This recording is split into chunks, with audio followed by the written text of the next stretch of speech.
കഥയെ ആരംഭിക്കുന്നത് Cody banks എന്ന 15 വയസ്സുകാരൻ ഹൈസ്കൂൾ വിദ്യാർത്ഥിയെ പരിചയപ്പെടുത്തിക്കൊണ്ടാണ്. സിയാറ്റിലായിരുന്നു അവൻ ജീവിച്ചുകൊണ്ടിരുന്നത്. അന്ന് പതിവ് പോലെ അവൻ ഉറക്കത്തിൽ നിന്നുണർന്നു. ഏതൊരു സാധാരണ ടീനേജറിനെ പോലെയുമായിരുന്നു അവന്റെ ജീവിതം. സ്കൂളിലേക്ക് പുറപ്പെടുന്നതിന് മുമ്പ് തയ്യാറായി ഫാമിലിക്കൊപ്പം അവൻ ഭക്ഷണം കഴിക്കാൻ തുടങ്ങി. ഇതേസമയം മറ്റൊരിടത്ത് ഒരു ERIS ഹെഡ്ക്വാർട്ടേഴ്സ് ഉണ്ടായിരുന്നു. ഡോക്ടർ ബ്രിങ്മാൻ നയിക്കുന്ന ഗൂഢ ഉദ്ദേശങ്ങളുള്ള ഒരു സ്പെക്ടർ ടൈപ്പ് ഓർഗനൈസേഷനാണത്. അന്ന് അവിടെ വെച്ച് ഡോക്ടർ ആൽബർട്ട് കോണേഴ്സ് എന്നു പേരുള്ള ഒരു ശാസ്ത്രജ്ഞൻ തന്റെ പുതിയ റിസർച്ചിന്റെ റിസൾട്ട് സുപ്പീരിയേഴ്സിന് മുമ്പിൽ പ്രദർശിപ്പിക്കുകയായിരുന്നു. തന്റെ കണ്ടെത്തലായ നാനോബോട്ട്സ് അദ്ദേഹം അവർക്ക് മുമ്പിൽ ഇൻട്രൊഡ്യൂസ് ചെയ്തു. കടൽ വെള്ളത്തിൽ കലരുന്ന ഓയിലിനെ വേർതിരിച്ച് കൂട്ടുവാനും കടൽ വെള്ളം ശുദ്ധീകരിക്കാനും ഒക്കെ ഉതകുന്ന തരത്തിലുള്ള ഒരു സബ്സ്റ്റൻസ് ആയിരുന്നു അത്. പക്ഷേ ബ്രിങ്സ്മാന് കോണേഴ്സിന്റെ ആ റിസർച്ച് റിസൾട്ട് അത്രയ്ക്ക് അങ്ങോട്ടേക്ക് ഇഷ്ടപ്പെട്ടില്ല. ബ്രിങ്സ്മാന് വേണ്ടിയിരുന്നത് അത്തരത്തിൽ ലോകത്തിന് ഉതകുന്ന നല്ല രീതിയിൽ വർക്ക് ചെയ്യുന്ന ഒരു വസ്തുവായിരുന്നില്ല. എല്ലാം നശിപ്പിക്കാൻ പറ്റുന്ന പ്രഹരശേഷിയുള്ള നാനോ ബോട്ടുകളെയായിരുന്നു. തനിക്ക് വേണ്ട തരത്തിലേക്ക് നാനോ ബോട്ടുകളെ മാറ്റുവാനും അതിനുള്ള റിസർച്ച് തുടരുവാനും ബ്രിങ്മാൻ കോണേഴ്സിനോട് ആവശ്യപ്പെട്ടു. ഏറെക്കുറെ ഇതേ സമയം മറ്റൊരിടത്ത് CIA ഓഫീസിൽ ഡയറക്ടറുടെ നേതൃത്വത്തിൽ ഒരു മീറ്റിംഗ് നടക്കുകയായിരുന്നു. ഡോക്ടർ കോണേഴ്സ് ഡെവലപ്പ് ചെയ്തിരിക്കുന്ന ടെക്നോളജിയെ പറ്റിയുള്ള വിവരങ്ങൾ CIAക്ക് ലഭിച്ചിരുന്നു.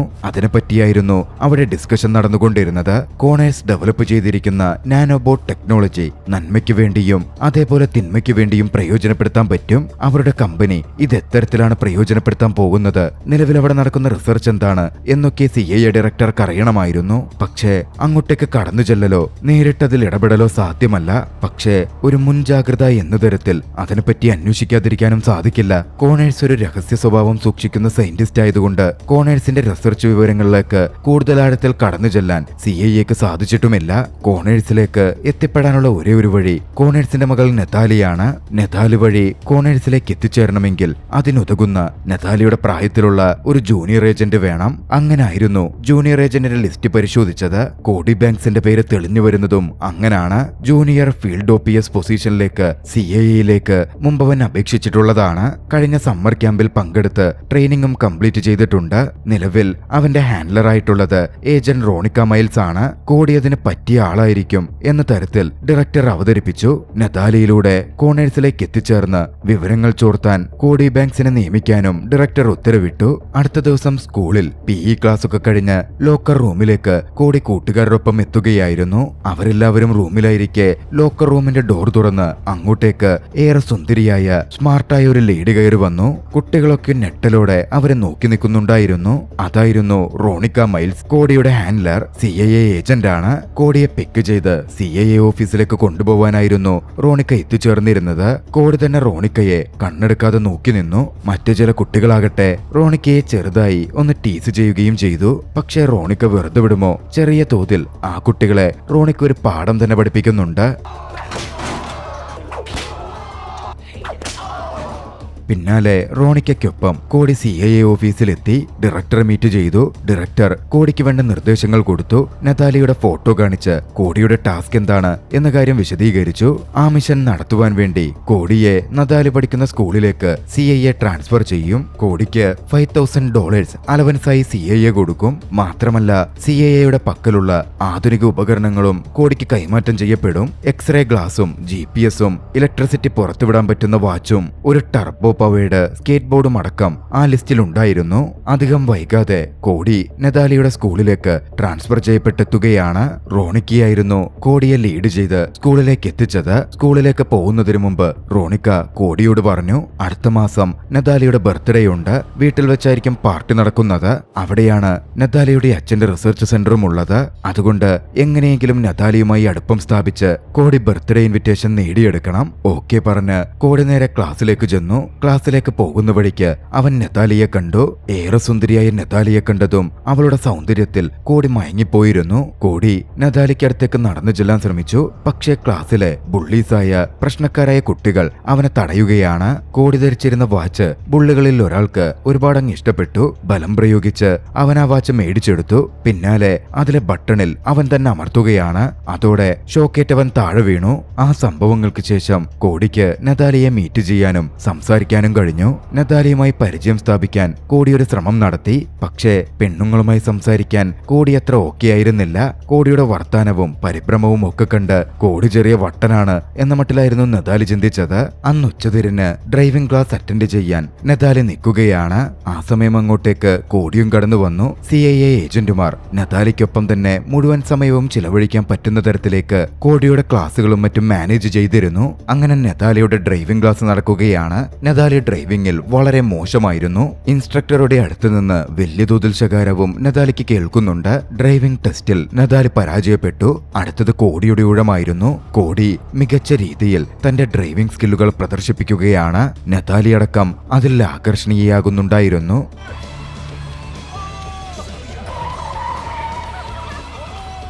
പിന്നാലെ ഒഴിവ് സമയത്ത് റോണിക്ക കോടിക്ക് നിർദ്ദേശങ്ങളും ട്രെയിനിങ്ങും കൊടുക്കുമായിരുന്നു. സാധാരണ വിദ്യാർത്ഥിയെ പോലെ സ്കൂളിൽ കോടി തുടർന്നുകൊണ്ടിരുന്നു. നതാലിക്കടുത്ത് എത്താനോ നതാലിയുമായി ഇടപഴകാനോ കോടിക്ക് സാധിച്ചിട്ടില്ല എന്നും റോണിക്ക മനസ്സിലാക്കുന്നുണ്ടായിരുന്നു. നതാലിയുടെ ഫോൺ നമ്പർ സംഘടിപ്പിച്ച് കോടിക്ക് കൊടുത്ത റോണിക്കയാകട്ടെ കോടിയോട് നതാലിയെ വിളിച്ച് സംസാരിക്കാൻ പറഞ്ഞു. ഒടുവിൽ മനസ്സില്ലാ മനസ്സോടെ നതാലിയെ വിളിക്കാൻ കോടി തയ്യാറായി. കോളടക്കം റോണിക്കയും മറ്റും കേൾക്കുന്നുമുണ്ട്. പക്ഷേ കോൾ വിളിച്ച് എതിർവശത്ത് നതാലി കോൾ എടുത്തതും കോടി പെട്ടെന്ന് കട്ട് ചെയ്തു. റോണിക്കക്ക് അപ്പോഴായിരുന്നു കാര്യം മനസ്സിലായത്. കോടിക്ക് പെൺകുട്ടികളുമായി സംസാരിക്കാൻ ബുദ്ധിമുട്ടാണ്. അതിലവൻ ഒട്ടും ട്രെയിൻഡ് അല്ല. പിന്നാലെ CIA ഡയറക്ടർക്ക് കോടിയുടെ ആ ഹെൽപ്നെസിനെ പറ്റി റോണിക്ക് റിപ്പോർട്ട് ചെയ്തു. പിന്നെ വൈകിയില്ല. CIA ഓഫീസിലേക്ക് കോടിയെ വിളിപ്പിച്ച് എക്സ്പെർട്ടുകളെ വെച്ച് കോടിക്ക് ഒരു ട്രെയിനിങ് ക്ലാസ് തന്നെ ഡയറക്ടർ നടത്തി കൊടുത്തു. അങ്ങനെ ട്രെയിനിങ് ഒക്കെ കഴിഞ്ഞ് അടുത്ത ദിവസം സ്കൂളിലേക്ക് കോടി തിരികെ എത്തുകയാണ്. സ്കൂളിലേക്ക് എത്തിയ കോടി കണ്ടത് സ്കൂളിന്റെ ഫ്രണ്ടിലായി നതാലി ഒരു ബാനർ കെട്ടുന്ന തിരക്കിലായിരുന്നു. കോണിയിൽ കയറി നിന്നായിരുന്നു അവൾ ബാനർ കെട്ടിക്കൊണ്ടിരുന്നത്. പെട്ടെന്ന് അവളുടെ പിടിവിട്ടു. ബാലൻസ് തെറ്റി അവൾ താഴേക്ക് വീഴാൻ പോയി. കോടി ഓടിച്ചെന്നു. മുകൾ ഭാഗം കെട്ടിയിരുന്ന ബാനർ താഴേക്ക് വിടർത്തി പിടിച്ച് നതാലിയെ സേഫായി താഴെ എത്തിക്കാൻ കോടിക്ക് കഴിഞ്ഞു. അന്നത്തെ ആ ഇൻസിഡന്റ് കാരണം നതാലിക്ക് കോടിയുമായി ഒരു അടുപ്പം വന്നിരുന്നു. നന്ദി സൂചകമായി തന്റെ ബർത്ത്ഡേ പാർട്ടിക്ക് കോടി അവൾ ക്ഷണിക്കുകയും ചെയ്തു. തന്റെ ആദ്യ ടാസ്ക് അച്ചീവ് ചെയ്ത കോടിക്ക് അത് വലിയ സന്തോഷമായിരുന്നു നൽകിയത്. അങ്ങനെ നതാലിയുടെ ബർത്ത്ഡേ പാർട്ടിയുടെ ദിവസം എത്തി. എല്ലാ തയ്യാറെടുപ്പുകളുടെയും കോടിയെ പറഞ്ഞയക്കാൻ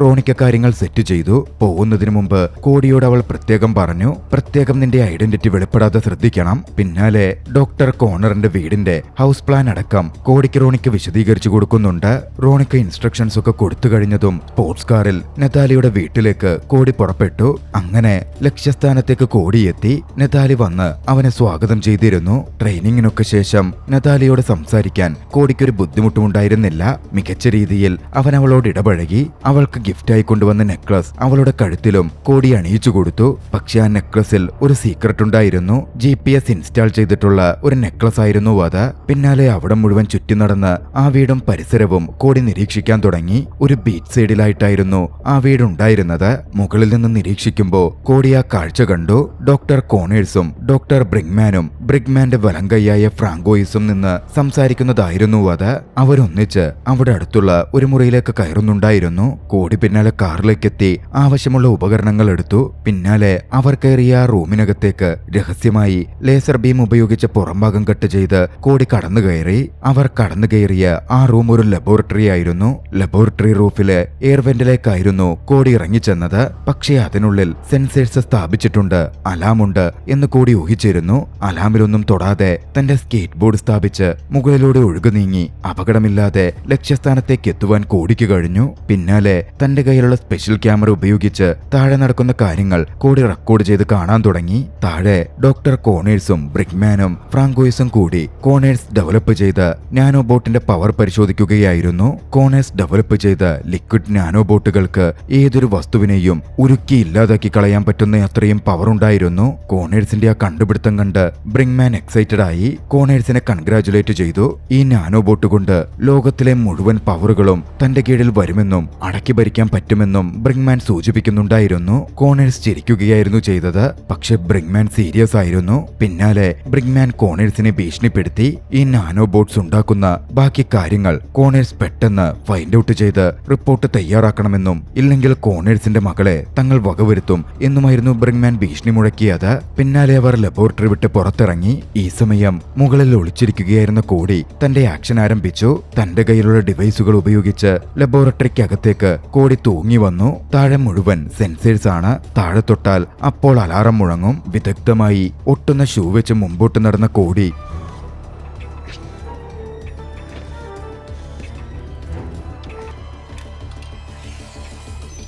സൂക്ഷിച്ചു വെച്ച നാനോ ബോട്ട്സിൽ നിന്നൊന്നെടുത്തു. ഐസായി മാത്രമേ അത് സൂക്ഷിക്കാൻ പറ്റുമായിരുന്നുള്ളൂ. കോടി പിന്നാലെ അതെടുത്ത് തന്റെ സ്പെഷ്യൽ ഷൂവിന്റെ ലോക്കറിൽ വെച്ചു. പക്ഷേ നാനോ ബോട്ട് ഐസിനുള്ളിൽ നിന്ന് ഉരുകിയിറങ്ങിയിരുന്നു. അതോടെ കോടിയുടെ ഷൂസ് അതൊരുക്കാൻ ആരംഭിച്ചു. കോടി പിന്നാലെ ലബോറട്ടറിയുടെ ഗ്രൗണ്ടിലേക്ക് വീഴുകയാണ്. അതോടെ അലാം മുഴങ്ങി. അലാം മുഴങ്ങുന്ന കേട്ട ബ്രിങ്മാൻ ഫ്രാങ്കോയിസിനോട് ലബോറട്ടറിയിൽ പോയി കാര്യങ്ങൾ ചെക്ക് ചെയ്തു വരാൻ ആവശ്യപ്പെട്ടു. അപ്പോഴേക്കും ഒരു തരത്തിൽ മുകളിലേക്ക് കയറിപ്പറ്റി എയർ വന്റ് വഴി പുറത്തിറങ്ങാൻ കോടിക്ക് സാധിച്ചിരുന്നു. അങ്ങനെ സുരക്ഷിതമായി പുറത്തിറങ്ങിയ കോടി നേരെ അവിടെ നിന്ന് തിരികെ ഇറങ്ങാൻ ശ്രമിക്കുകയാണ്. ആ സമയമാണ് പഴയ ബുള്ളീസ് കുട്ടികൾ അങ്ങോട്ടേക്ക് എത്തുന്നത്. കോടിയെ പൊക്കിയെടുത്ത് പൂളിലേക്കിടാൻ അവർ ഒരു ശ്രമം ആരംഭിച്ചു. പക്ഷെ കോടിക്ക് അതങ്ങനെ സമ്മതിച്ചു കൊടുക്കാൻ പറ്റില്ലല്ലോ. മാർഷൽ ആർട്സ് ട്രെയിനിങ് അടക്കം കിട്ടിയിട്ടുള്ള അവൻ ആക്ഷനിലേക്ക് കടന്നു.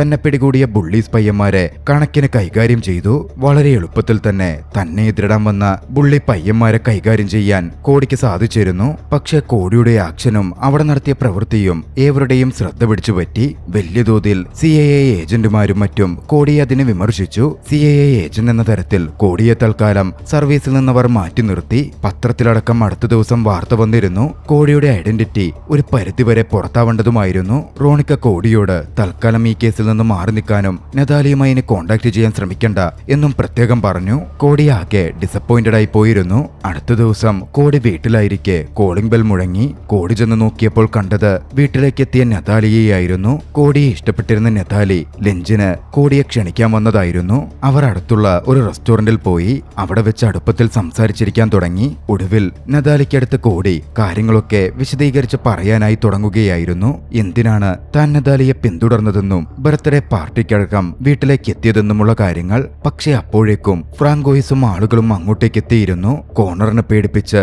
അവർക്കാവശ്യമായത് തയ്യാറാക്കുവാൻ നതാലിയെ തട്ടിക്കൊണ്ടുപോവാനായിട്ടായിരുന്നു അവരുടെ വരവ്. ഫ്രാങ്കോയിസിനെ തള്ളി വീഴ്ത്തി നതാലിയുമായി അവിടെ നിന്ന് രക്ഷപ്പെട്ടു പോവാൻ കോടി ശ്രമം ആരംഭിച്ചു.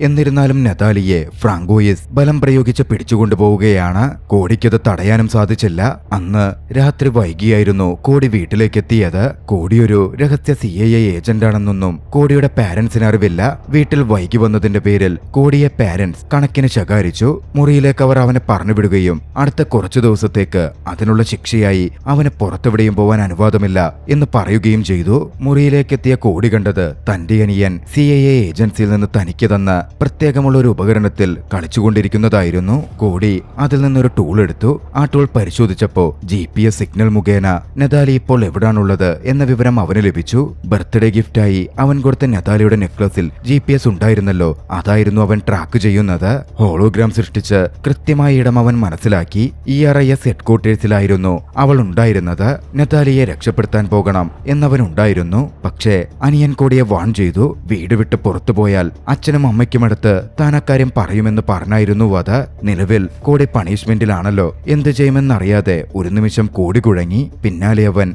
തനിക്ക് കിട്ടിയ $5000 അനിയന് കൈക്കൂലിയായി കൊടുത്തു. താനില്ലാത്ത വിവരമൊന്ന് മാനേജ് ചെയ്താൽ നിനക്ക് ഈ പ്രതിഫലം കിട്ടും എന്ന് പറഞ്ഞപ്പോ അനിയൻ അതിൽ വീണു. അനിയന് പണവും കൊടുത്ത് കോടി പുറത്തിറങ്ങി. അവൻ നേരെ പോയത് CIA ഹെഡ്ക്വാർട്ടേഴ്സിലേക്കായിരുന്നു. അകത്ത് കടന്നെത്തിയ അവൻ മിഷന് വേണ്ട ആവശ്യമായ ഹൈടെക് വെപ്പൺസും മറ്റ് സാധനങ്ങളും കരസ്ഥമാക്കി. മഞ്ഞ് നിറഞ്ഞ കാസ്കേഡ് മൗണ്ടൈൻസിലാണ് ERIS ഹെഡ്ക്വാർട്ടേഴ്സ് ഉള്ളത്. കോടി അങ്ങോട്ടേക്ക് പുറപ്പെട്ടു. ഇതേസമയം മറുവശത്ത് CIA ഓഫീസിൽ കോടി വന്ന കാര്യവും എക്യുപ്മെന്റ്സ് അടക്കം കൊണ്ടുപോയ കാര്യവും ഡയറക്ടർ അടക്കം അറിഞ്ഞിരുന്നു. ദേഷ്യത്താൽ വിറച്ച ഡയറക്ടർ റോണിക്കയോട് കോടിയെ നിയന്ത്രിക്കാൻ ആവശ്യപ്പെടുകയും കോടിയെ കണ്ടെത്തി എക്യുപ്മെന്റ്സ് അടക്കം തിരികെ എത്തിക്കാൻ ആവശ്യപ്പെടുകയും ഉത്തരവിടുകയും ചെയ്തു. താൻ കരസ്ഥമാക്കിയ സ്പെഷ്യൽ ഉപകരണങ്ങൾ ഉപയോഗിച്ച് കാസ്കേഡ് മൗണ്ടൈൻസിലേക്ക് കോടി എത്തിച്ചേർന്നിരുന്നു. തന്റെ സ്നോ ബോർഡ് ഉപയോഗിച്ച് അവൻ മുന്നോട്ട് സഞ്ചരിക്കാൻ തുടങ്ങി.